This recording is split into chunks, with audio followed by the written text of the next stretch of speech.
Welcome back guys, स्वागत है आपके चैनल में।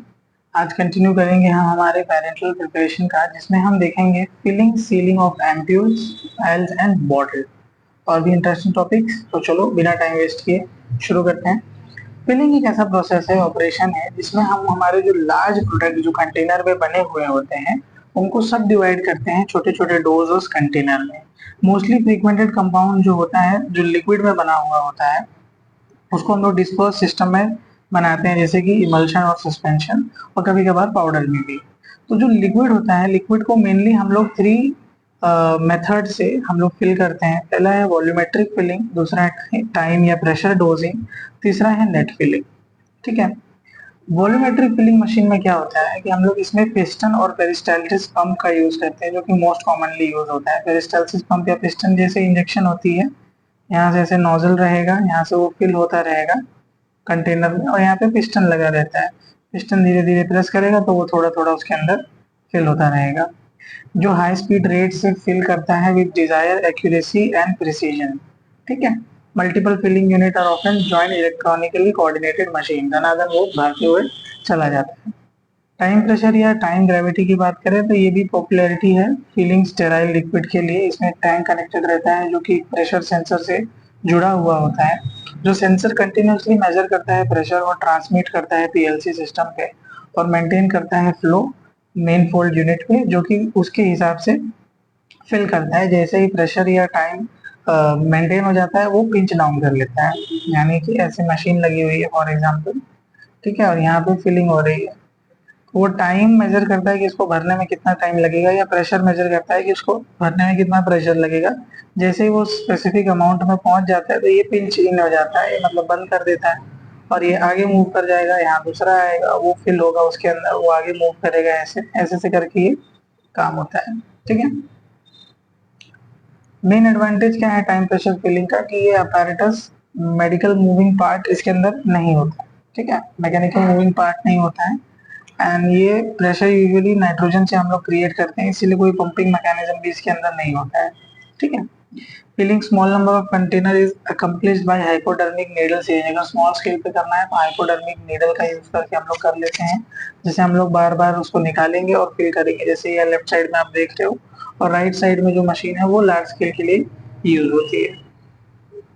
फिर बात करें सॉलिड्स की, सॉलिड जैसे कि एंटीबॉडीज, एंटीबायोटिक्स जो होते हैं, इनको थोड़ा डिफिकल्ट होता है कंटेनर में फिल करने के लिए, और स्लो प्रोसेस होती है। इसीलिए हम लोग क्या करते हैं, इसको एक वेइंग बैलेंस दे देते हैं, स्कूप दे देते हैं, जिससे हम लोग इसको अप्रोक्सीमेटली मेजर क्वांटिटी में स्लोली स्लोली उसको फिल कर देते हैं। ठीक है। High speed powder filling machine भी होती है, जो कि मशीन से मैनुअली फिल कर दी जाती है। ठीक है। अब बात करते हैं इंपॉर्टेंट टॉपिक की, जो ज्यादा जरूरी है जानना आपको, सीलिंग। कि आपने एक बार मटेरियल फिल तो कर दिया आपके एम्प्यूल और वाइल में, पर उसको सील करना ज्यादा इंपॉर्टेंट है, in order to maintain its stability and prevent it from the micro organisms. ठीक है। तो एम्प्यूल्स को दो तरीके से सील किया जाता है। एक आता है टिप सीलिंग, जिसमें हम लोग एक बीड को रख देते हैं उसके नेक पे और हीट कर देते हैं, जिससे उसका ग्लास फ्यूज हो जाता है।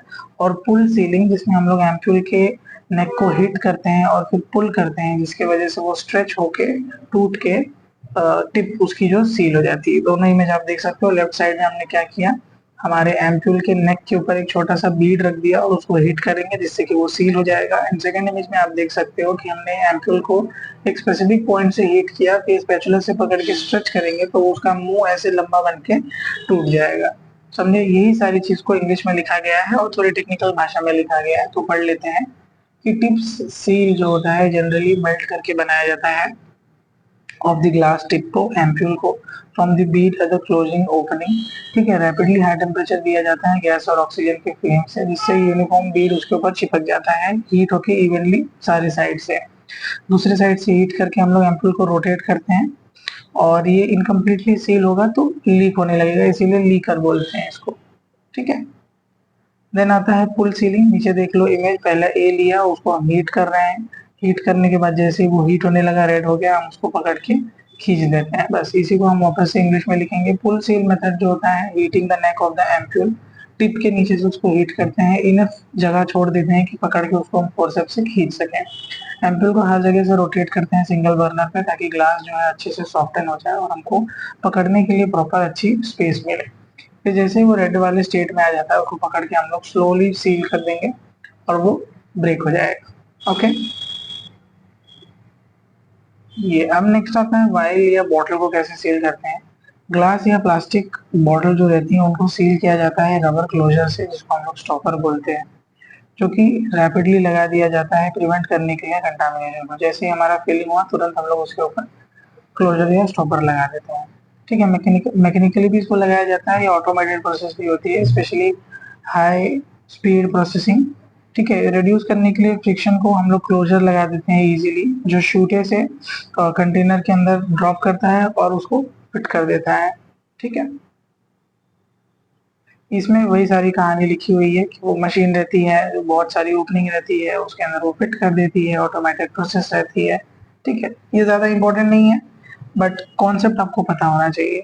ठीक है, फिट करने के बाद उसके ऊपर क्लोजर लगाया जाता है, जैसे कि आपको मैंने प्रीवियस इमेज में दिखाया था। अगर आपका ये ऐसे वाइल है, ठीक है, ये वाइल है, तो इसके ऊपर एल्यूमिनियम की कवरिंग ऐसे लगा दी जाती है और उसके बाद इसका एक क्लोजर आता है जो इसको ऐसे जोर से दबा देता है, तो ये उसके साथ अटैच हो जाता है, तो वो क्लोजर निकलता नहीं है। नेक्स्ट इमेज में ये रहा, क्या गई वाइल सीलिंग मशीन। कोई रबर क्लोजर दिख रहे हैं आपको, ये पिंक कलर के, ब्लू कलर के, ये इस पर क्लोजर लगे हुए हैं। ठीक है, ये वाइल मशीन लगा देती है। और उसके बाद देखो, ये हो गया आपका वाइल, ये हो गया आपका वाइल, ये हो गया आपके रबर स्टॉपर, उसको हम लगा देते हैं। उसके बाद उसके ऊपर से ये रख के हम लोग इस मशीन से उसको प्रेस कर देते हैं। ये जो आपका, ये आप इसका हेड देख रहे हो, ये पहले ऐसे फैला हुआ है। जब इस क्लैंप को हम लोग ऐसे प्रेस करेंगे तो ये ऐसे आके इसको प्रेस कर देता है उसके ऊपर और ये सील हो जाता है। समझे, मैनुअल सीलिंग और ये वाइल मशीन। फिर एक कॉन्सेप्ट आता है प्रीफिल्ड सिरिंज, जिसको प्रीफिल्ड कार्टेज भी हम लोग बोलते हैं। बताता हूँ आगे वो क्या होता है। प्रीफिल्ड सिरिंज बोले तो ये डिजाइन किया जाता है मैक्सिमम कन्वीनियंस के लिए। ठीक है, इमरजेंसी केसेस के लिए या इमीडिएट इंजेक्शन अगर हमको यूज करना है जिसमें फिल करने का टाइम नहीं है, तो हम लोग यूज करते हैं प्रीफिल्ड सिरिंज। एट्रोपिन या एपिनेफ्रिन ड्रग को किसी को देना होता है तो वो इस फॉर्म में आती है। ठीक है, प्रीफिल्ड कार्टेजेस ये होता है रेडी टू यूज कार्टेज, जो स्टेरिलिटी और एक्यूरेसी इसके अंदर प्रॉपर मात्रा में होती है। ठीक है, प्लास्टिक कार्टेज कार्टेज होल्ड करता है और प्रीफिल्ड मेडिसिन इसके अंदर पहले से पैक रहती है। ठीक है, एडवांटेज क्या है, लेस या नो ब्रेकेज प्रीफिल्ड कार्टेज में रहता है, तो ये ब्रेक होने का चांसेस नहीं रहता है। एक्यूरेसी इसके अंदर बहुत अच्छी देखने के लिए मिलती है, क्योंकि ये प्रॉपर मात्रा में मशीन द्वारा फिल्ड किया रहता है, तो जो डोजेस की एक्यूरेसी वो बहुत ज्यादा इसके अंदर देखने के लिए मिलती है। सेल्फ इंजेक्शन पॉसिबल हो सकता है, कोई ज्यादा स्किल्ड पर्सन की ज्यादा जरूरत नहीं होती है, जिनको खुद करना है वो खुद इंजेक्ट इसको कर सकते हैं। डिसएडवांटेज यही है कि ये थोड़ा सा एक्सपेंसिव होता है और कंपैटिबल नहीं होता है हार्ड ड्रग के साथ में। ठीक है, फिर एक टेक्नोलॉजी आती है जिसको हम कहते हैं ब्लो, फिल और सील। यानी कि मैं एकदम सिंपल में समझाता हूँ। प्लास्टिक के कंटेनर्स ऐसे रहते हैं, इनके अंदर पहले एयर ब्लो करते हैं, तो ये एक शेप ले लेते हैं जो हो गया ब्लो। ठीक है, फिर इसके अंदर हम हमारे इंग्रेडिएंट को फिल कर देते हैं, जिसको बोलते हैं फिल। फिर इसी इंग्रेडिएंट को क्लोज कर देते हैं, जब ये क्लोज हो जाएगा तो उसको बोलेंगे सील। ठीक है, यानी कि प्लास्टिक था, ऐसे छोटा प्लास्टिक में आता है, उसको ब्लो करेंगे तो ये फूल जाएगा ऐसे, फिर उसके अंदर फिल कर देंगे, फिल करने के बाद इसको सील कर देंगे, इसीलिए इस टेक्नोलॉजी को बोलते हैं ब्लो, फिल और सील। ठीक है, आओ थोड़ा टेक्निकल टर्म्स में देख लें। तो ये ब्लो, फिल और सील टेक्नोलॉजी रिफर करती है manufacturing technique use in this produce small and large volume parental, जो कि 500 ml तक के हो सकते हैं। बेसिक कॉन्सेप्ट जो इसका है कि कंटेनर लेते हैं, फिल करते हैं और सील कर देते हैं। कंटिन्यूस प्रोसेस है जिसके अंदर किसी भी ह्यूमन इंटरवेंशन नहीं देखने मिलती है। स्टेराइल होता है और एनक्लोज किया रहता है मशीन के अंदर। ठीक है, ये देखो यही प्रोसेस है जो कि मैंने इमेज आपको दिखाई। पहला है प्रेजन एक्सट्रूशन। ठीक है, पहले ये आएगा मटेरियल यहाँ पे, ये जो जिसमें हम लोग फिल करने वाले हैं। कंटेनर की मोल्डिंग होगी। ठीक है, मोल्डिंग यानी कि उसमें ब्लो किया जाता है तो वो शेप ले लेता है। शेप लेने के बाद उसके अंदर हम लोग फिलिंग कर देते हैं, फिल करने के बाद सील कर देते हैं और उसको रिलीज कर देते हैं। सिंपल प्रोसेस, डायग्राम बना के हेडिंग लिख के आप अंदर की कंटेंट इजीली लिख सकते हो। हेडिंग आपको याद करनी पड़ेगी, प्रेजन एक्सट्रूशन, कंटेनर मोल्डिंग, ठीक है, कंटेनर को मोल्ड कर रहे हैं, कंटेनर को फिल कर रहे हैं, उसको सील कर रहे हैं और उसको डिस्चार्ज कर दे रहे हैं। डायग्राम बहुत जरूरी है बनाना, वरना इंप्रेशन अच्छा नहीं पड़ता है। मटेरियल क्या यूज होता है, पॉलीइथिलीन यूज होता है, पॉलीविनाइल क्लोराइड, पॉलीस्टर, प्रोपिलीन। ठीक है, तो जो मैंने स्टेप सबको बताया वही स्टेप्स इसके अंदर ऑटोमेटिक लिखे हुए हैं। ठीक है, अब इसका एडवांटेज क्या है देख लेते हैं हम लोग। एडवांटेज ये है कि इसमें पर्सन जो ह्यूमन इंटरवेंशन बिल्कुल नहीं होता है। ठीक है, हमको इसके लिए अलग से स्टॉक नहीं खरीदना पड़ता है कि हाँ भाई क्लोजर्स खरीद लो और बॉटल खरीद लो। ठीक है, क्लीनिंग और स्टेरलाइजेशन का खर्चा नहीं पड़ता क्योंकि ऑलरेडी एक ही टाइम में स्टेरलाइज होके आता है। कोड नंबर जो है अलग अलग बैच के उस पर इजीली एम्बेडेड हो सकते हैं।